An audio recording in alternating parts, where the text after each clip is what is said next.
Hi there. Today I'm going to be talking a bit about the winter solstice chart, the sun ingressing into the very first degree of Capricorn. That's what I've got up here, the solar ingress to Capricorn. And this, what I say in this chart is going to be, um, it's going to be generally for everybody in a sense for the next like 4 or so months, winter solstice to the equinox. But I'm also going to be releasing a full moon video as well, and it's interesting because the full moon takes place pretty much right after this happens, so there's going to be a lot of similarities, of course, with the caveat that the full moon energies are going to be more for a couple weeks time. This is about 4 months time, but this is also a video in general for Capricorn rising sun and moon, for the next year, so basically this is kind of like a makeshift solar return chart for Capricorns for the year of 2019. So again, if you've got sun, moon, or ascendant in Capricorn, this is a good video for you to watch for your upcoming year. And as usual, I'm just going to be interpreting the chart kind of off the cuff, sort of improvisationally. I haven't done that much thinking about it. I've just sort of scanned it and thought about it here and there a little bit. So minimal preparation and that stuff. I guess, let's see. Oh yeah. So this kind of stuff, it's going to be very general, of course. But if you like what you hear in this video, you can get an actual reading from me, and I can look more specifically at your year ahead if that's what you decide you want to do, using your actual solar return chart for your birth chart rather than just this general one. All right, cool. So I'm going to be using like a lot of different techniques and perspectives and whatnot in this video, and just try to have a lot of fun with it, because that's at the end of the day, this stuff should be fun and insightful at the same time. So first thing I like to do is I like to take the moon as the ascendant, especially whenever I'm doing a general reading like this where there's no real ascendant, because we're all over the world and I don't make it for my particular time zone and place. I just do it for the world in general. So I like to take the moon. So Gemini will be our first house, and then every sign, the signs following it will form the remaining 11 houses of the chart. So right off the bat, what we want to notice is that we've got Mercury, the ruler of Gemini, in the 7th house with Jupiter, the 7th lord. And we also want to note too that the Atmakataka for this chart is Mars, the planet with the highest degrees in any sign. That's one of the soul significators. And that Jupiter disposits both the ascendant lord and Mars. And while this free software doesn't do ninth parts, I have calculated the ninth parts on my own. And both Jupiter and Mercury, interestingly enough, move into Gemini for their ninth part position. So again, we kind of have a lot of stuff being emphasized here by these factors. And Mars, it may be worth noting, moves into Capricorn for his ninth part position. So Mars is quite powerful in this chart. He also has dignity by bound and face. So he is extremely, extremely powerful. And at some point, I may do a video on ninth parts and 12th parts explaining what the difference is between them, because I'll also be employing the good old 12th parts as well. And we see here that Mars moves by 12th part into Sagittarius, conjoining very closely natal Jupiter and natal Mercury, while both natal Mercury and natal Jupiter move into Pisces and join Mars very closely. So there's a lot of stuff going on with Jupiter, Mercury, and Mars joining together, kind of coming, really being emphasized in this chart. And so I'm going to start a little bit with that. This is quite literally a very powerful configuration that we have going on, because Jupiter is basically the lord of power. He's expansive and so on and so forth. And in the 7th house there, that's going to show powerful partnerships and alliances potentially happening. If there's a relationship happening too of a marriage or a romantic thing, there could be a power play involved. And as your significator Mercury is in Jupiter's sign and applying to Jupiter, it's basically means that these partnerships and things that will be a theme here will in fact be, well, at first glance, it appears like the partner will have sort of all the power and that kind of a thing. Now, this will be, generally speaking, beneficial and empowering for, you as the first house person, but at the same time, it's definitely the partner here that has the upper hand. So there's a lot to be gained and seized upon from partnerships. There's a lot of potential here with Mars for kind of acting out as well, acting outside of the box, outside of the boundaries and things like that, taking risks, experimenting with new scenarios and whatever new ideas one may have. There's also a very strong, there's very strong stuff going on with the 10th house too, because Pisces, where Mars is the 10th house. And of course, Jupiter is the 10th lord. And the 7th house is the 10th from the 10th. So this is actually a powerful yoga in Indian astrology, where basically it means that there's an ease in overcoming just about any and all obstacles when the 10th lord is associated with the 7th house or the 7th lord. So we've kind of got this theme going on of potentially conquest, potentially striking out on one's own, breaking free of things, and also there's kind of also a theme of battles, which I may get to later, of course, with Mars, especially since Mars also squares the moon fairly closely, and there's kind of like a wide T-square with Moon, Jupiter, Mercury, and Mars. So that's quite interesting. And so Mars is very, like I said, Mars is very empowered in many, many ways in this chart. And so he's kind of signifying, I think, probably the main theme of the entire year, which is, action, taking action, being more independent, breaking free of limitations and boundaries and things like that. It's very important to think about that stuff.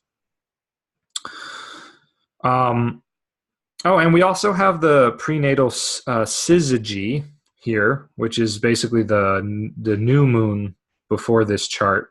And so that's, again, just going to really emphasize the 7th house. And I think it's worth noting too that it's in the bounds of Venus. So there's going to be something also with romantic partnerships happening that's very big, very major for you this year or whatever, generally speaking. And, we'll get to that, I think, as I sort of make my way around the chart a bit more.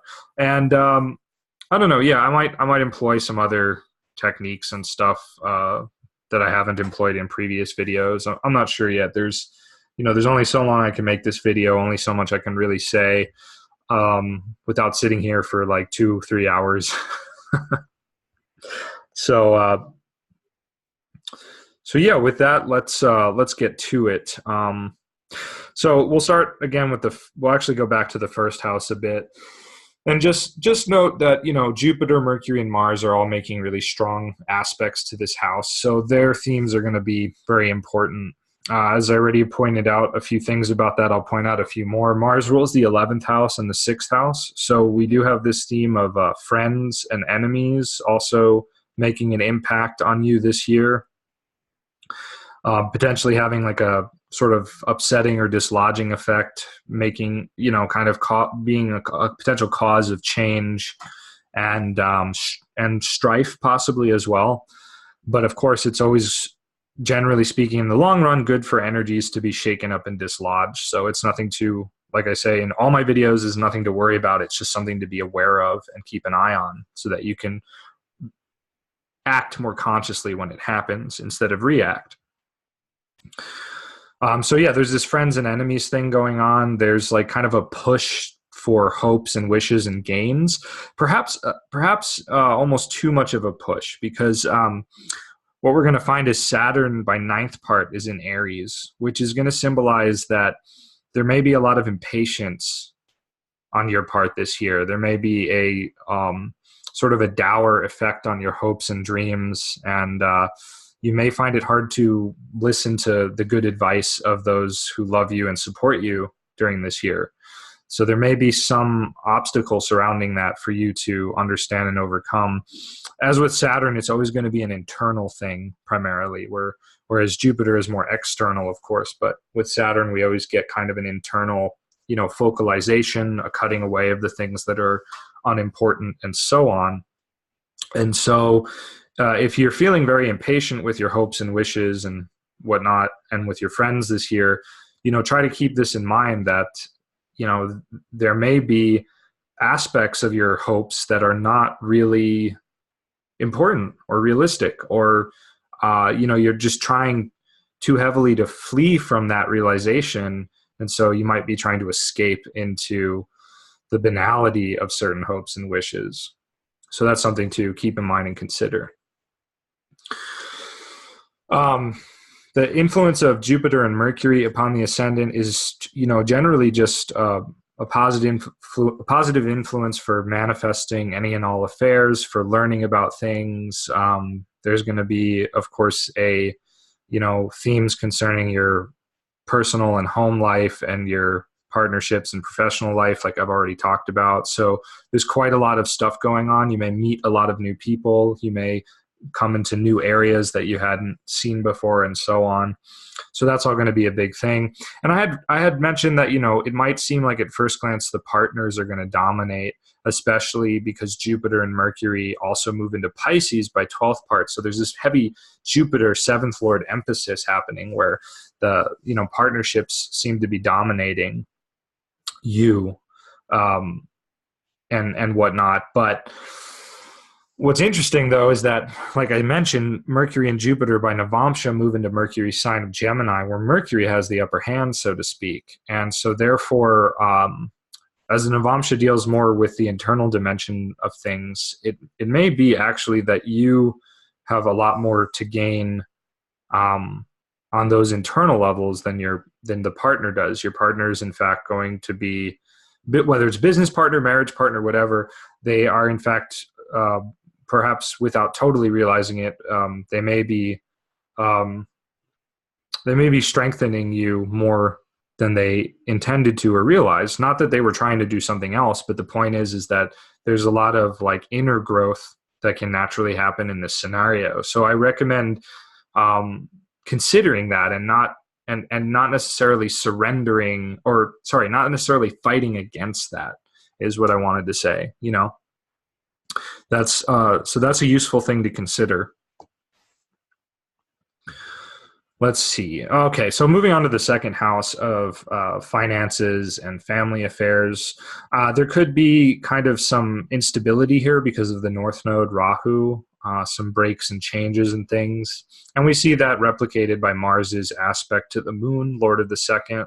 Moon is in the first house because it is the first house, as always. So naturally, these types of things will also be an area of big importance for you this year. Whether you're, trying to understand what's going on in your familial life, or whether you're sort of ravenously hunting for resources and trying to secure your position in the world with respect to survival and money and things like that. I'd say it's a good opportunity to like try new foods, to spend money in different ways, to really think about like, there's an obsession with money and loss, with survival and disparity, so to speak, this year for you, emphasized by the nodal placements here.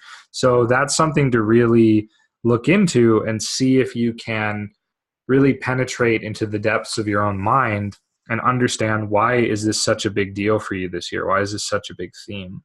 And we may return to that as we go on.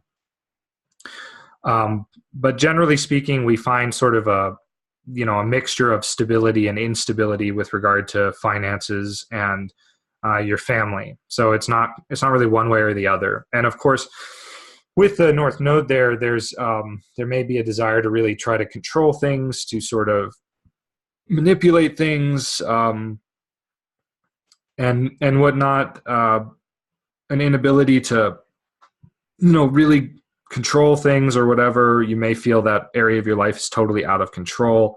So it'd be very easy to be very reactionary in terms of finances and family this year. And that's not something we really ever want to embark on if we can help it. And we usually can help it. It just takes a little bit more effort on our part usually than we're often willing to give. So some good things to consider. Okay, third house, which is going to be basically efforts and siblings and things like that. Your third lord is the sun in the eighth house. And of course, it's also going to be there by Navamsha and Dwadasamsha, 12th part. So it's very much there in the eighth house, regardless of what we do and so on. So this could mean that siblings and peers and stuff feel a little distant from you this year. They may be struggling a bit. You may find that they may be venturing into unknown places and things like that. But of course, on your part, as it being like courage and efforts and whatnot in the eighth house, there may be a lot of struggling to understand sort of the hidden dimensions of life on your part. And there's kind of this battle between darkness, Saturn, and light, the sun, here this year. Let me just see where Saturn's 12th part is real quick. It's in Taurus. Interesting. So yeah, Saturn moves into another dark house by 12th part, the 12th house, right? But in any case, there's this interesting theme happening where the sun is moving to conjoin Saturn, thereby obscuring Saturn's visibility in the sky for a period of time, which we call combustion. So this is a purification. And so this is kind of, like I said, a potential struggle between light and darkness happening in the deep, dark eighth house, which basically is going to be an opportunity to confront what may be an intense fear or confusion concerning loss and death in general in life. And so this is something that a lot of your daily sort of life and efforts and things are going to be perhaps consumed by this in a sense.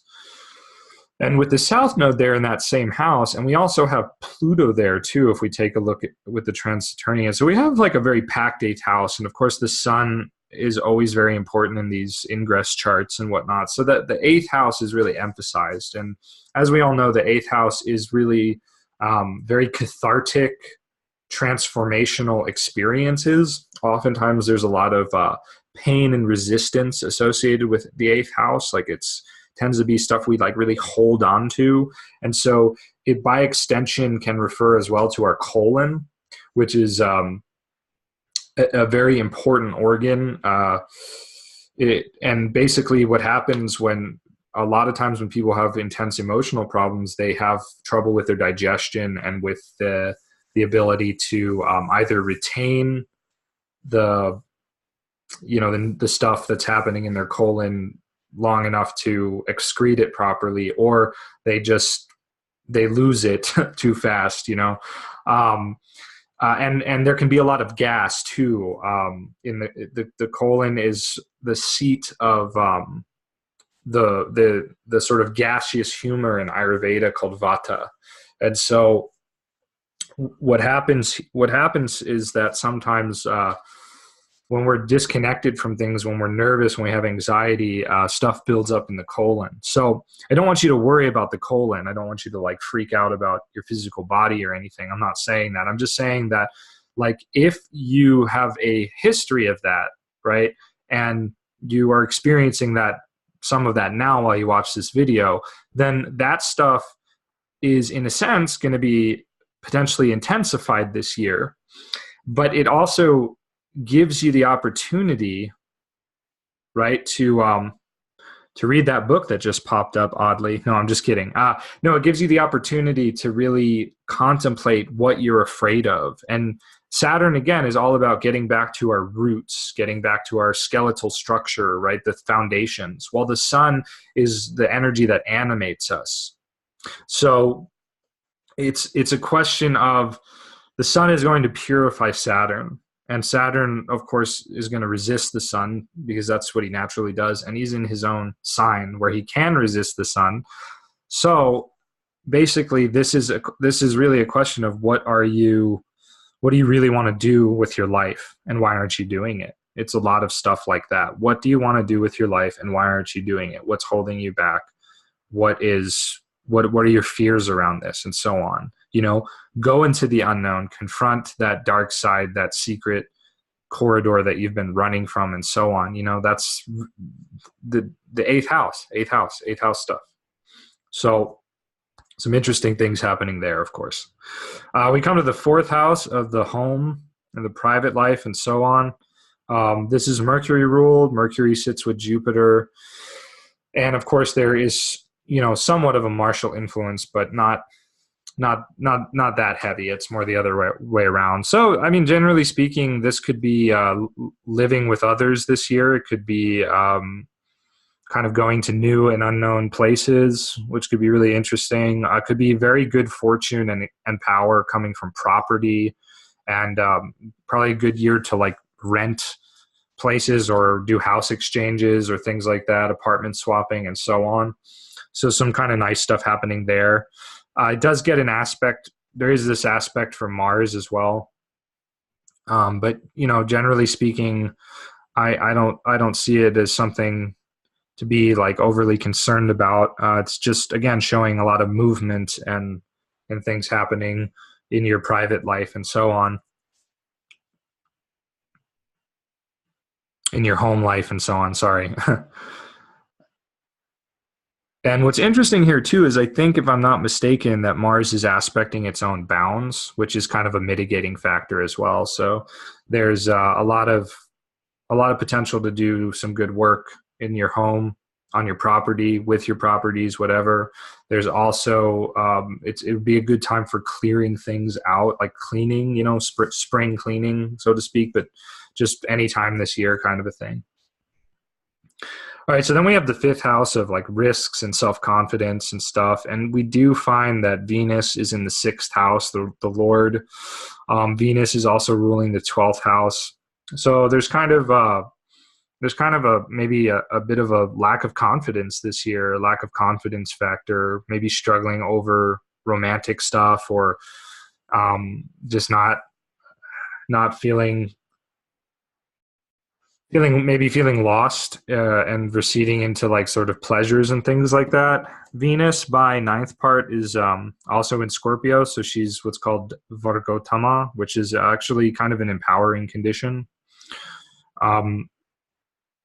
So there just may be also the opportunity to really improve oneself, kind of mentally and emotionally because of that, I would think.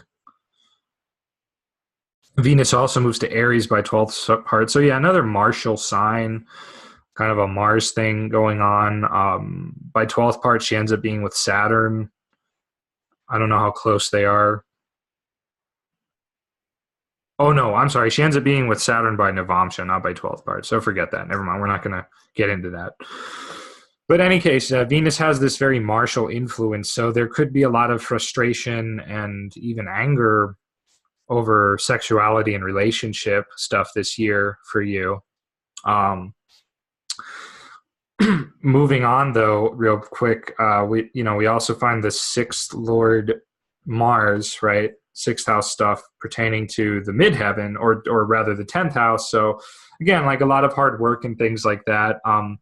The sixth is the ninth from the 10th. So I've always said that it deals with doing something more meaningful, more inspiring in your career, in your public life and stuff like that.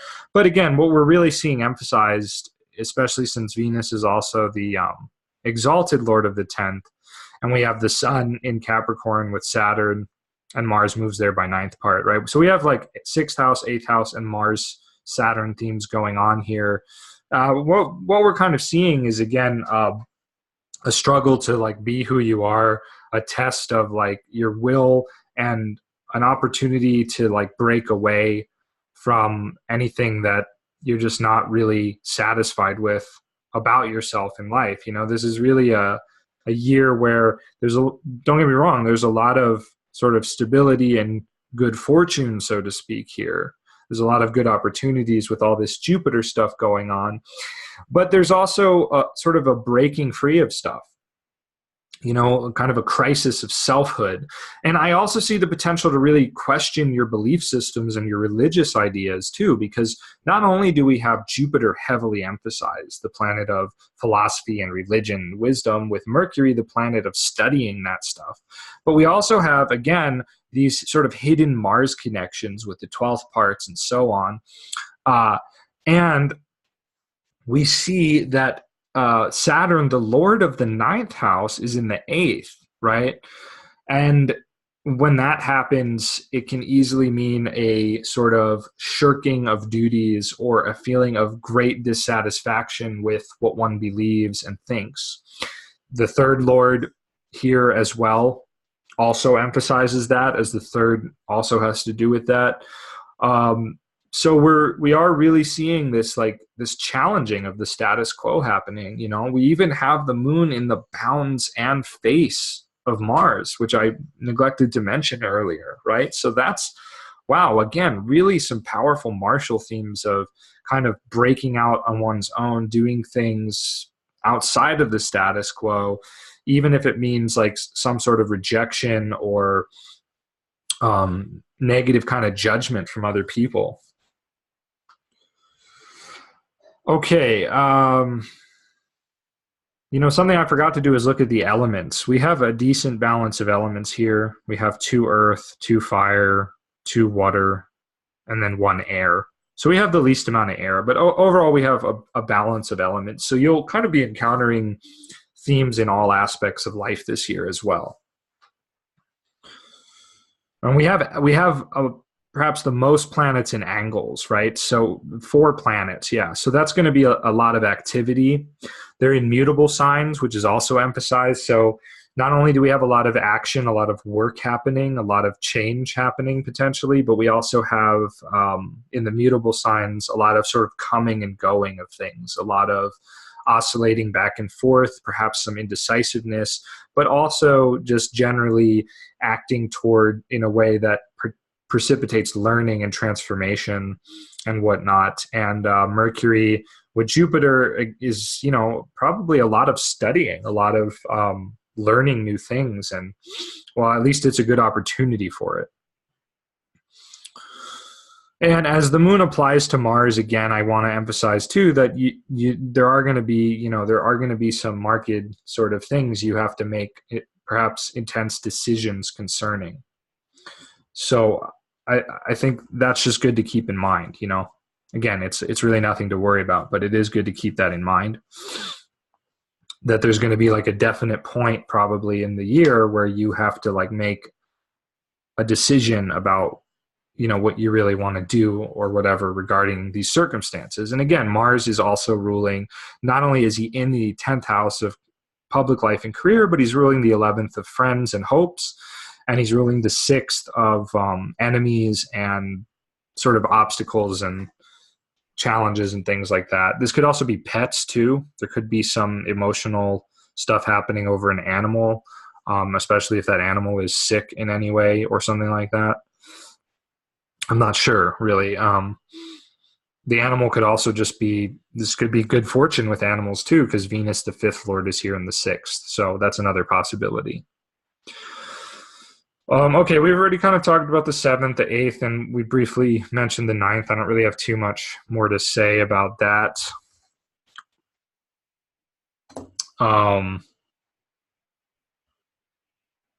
Excuse me. The 10th we've talked about a lot, right? And if we take into account both Sun and Saturn, both sort of natural planets of the 10th house, are in the 8th here. Again, with Mars, we sort of have some sort of struggle, battle, or breaking free of constraints within public life and career and reputation and honors and stuff like that. So people may see you as being on the warpath this year. And in fact, you probably will be on a warpath of some kind. But as long as you keep in mind that there's that you can either be a warrior, right? Honor-bound warrior doing things for the greater good, or you could be a soldier who just takes orders and, doesn't necessarily have an internal compass, moral compass to guide them. And, you could be the wounded soldier kind of running around making a mess of things, or you could be the valiant warrior doing what needs to be done because it's just the right thing to do. And that's really when Mars does best, when Mars can connect, when a person can connect with their purpose and do things from there, act from there, that's when Mars is going to do his best, so to speak. So, yeah, I kind of briefly mentioned romantic relationships too. I just remembered with this prenatal prenatal new moon in bounds of Venus, and of course Venus in Scorpio in the 6th and ruling the 12th and whatnot. So again, I think like the partnerships that are emphasized here are more like partnerships of power, right? Where one person is probably going to have the power and the other person, more likely you who are watching this video, are going to benefit from it tremendously, but not necessarily be in charge or have power. So in my opinion, this isn't necessarily a great configuration for romantic partnerships, but it is good for, again, just power and expansion from partnerships. Romantically, sexually, things like that, love and whatnot, Venus is not exactly in the best place for that stuff. So, it just may be a more challenging time for love and romance and whatnot. And I would very much caution you about trying to like save somebody or rescue somebody or falling in love with people who are having a lot of demons, a lot of battles with demons and things like that. It's not really the wisest choice this year. So kind of being aware of that and so on. But it is, again, a great opportunity to just re-examine why you're attracted to certain people, why you fall in love with certain people, and so on. I think it's interesting too, because if we go here, we have Neptune squaring these planets in the 7th. So it could kind of re-emphasize that theme of like falling for a questionable person and whatnot, being sort of deceived by them, being sort of deceived and or lost in a fog or uncertain about things. But Neptune always asks us metaphorically to universalize things and become disenchanted by them and so on. So don't be surprised as well if some of the quote unquote fortune coming your way may not have a certain amount of fog or illusion attached to it, and that's okay. It doesn't mean that the person is trying to deceive you, but pay attention to the details is what I'm saying. Mercury can get lost in Sag with Jupiter and Neptune, so the details, right? Be really clear with communications this year. That's crucial. If you sign any contracts or do anything in writing, make sure you really, really understand it and that every little thing is accounted for. That would be my advice with that. Definitely.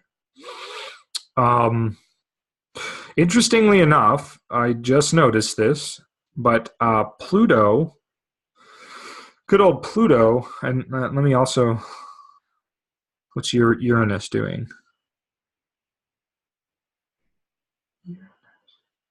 Oh, Uranus is square the nodes. Okay, we'll have to get to that in a moment. But Pluto is by Antisha conjoined Jupiter and Mercury. So that to me is just that's gonna big up this stuff. It's going to add a lot of power, tremendous amount of energy, and to like all this partnership, financial opportunity kind of stuff I'm talking about. But it could also mean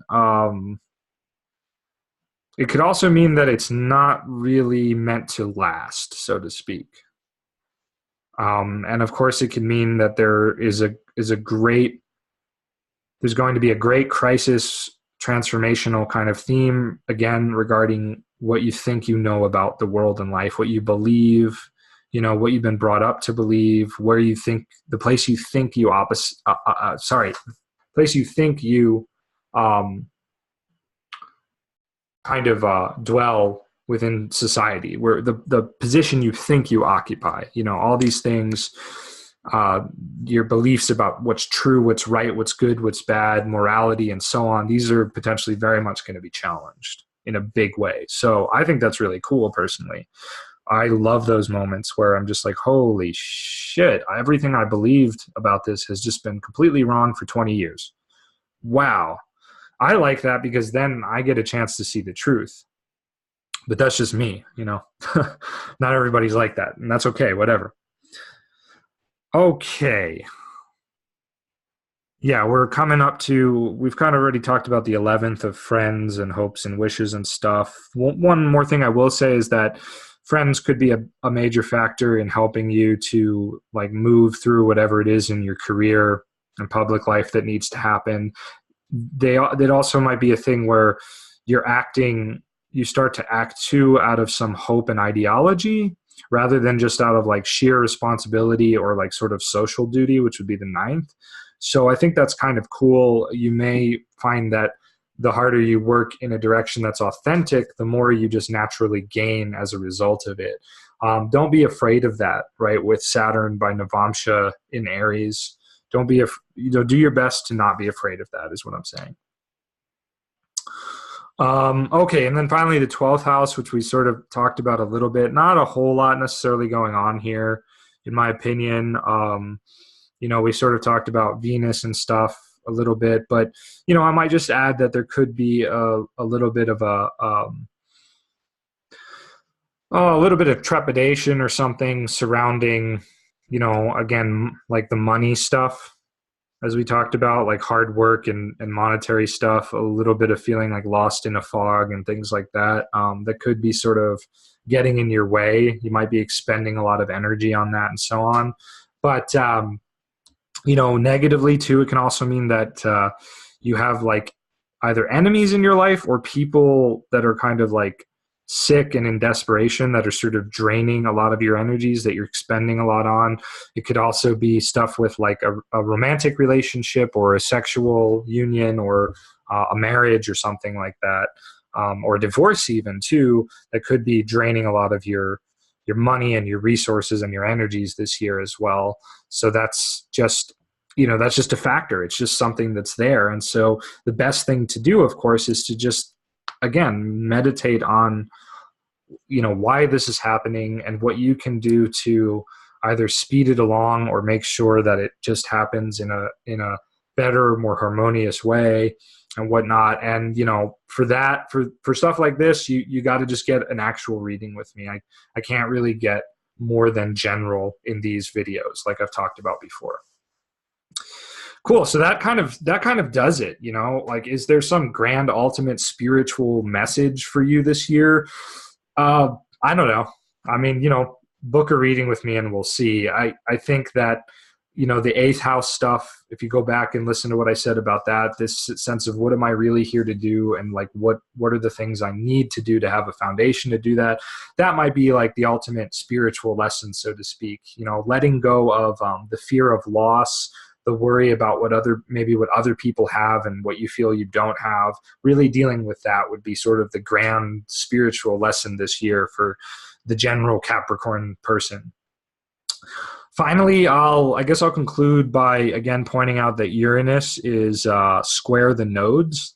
So this is a really interesting thing, and Uranus is also retrograde. So I guess to me, it's like it's just a potential to really, really see and do things in a new and fantastic way that's going to break you out of your comfort zone completely and your ideological ideas and stuff. You start looking for how things are the same rather than how they are different. Start willing to take risks and be not rebellious, but revolutionary in your thinking, in your acting, in your behavior.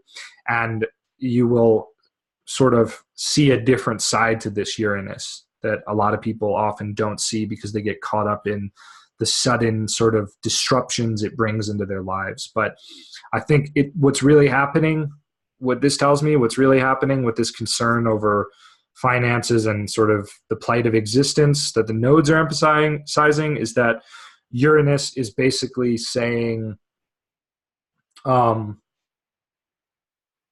is basically, oh gosh, I just totally lost my train of thought. Sorry.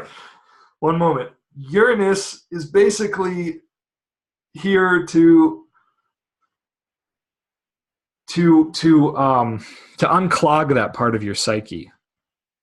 And Uranus is basically, it represents energies that are coming into play that want a revolution. And so the more there's a resistance to this, the more that's going to show up as a major worry over finances, over family, over loss, over what other people have that you perceive yourself not to have, and maybe that you're jealous of or envious of, and so on. So sorry, that's what I was trying to say.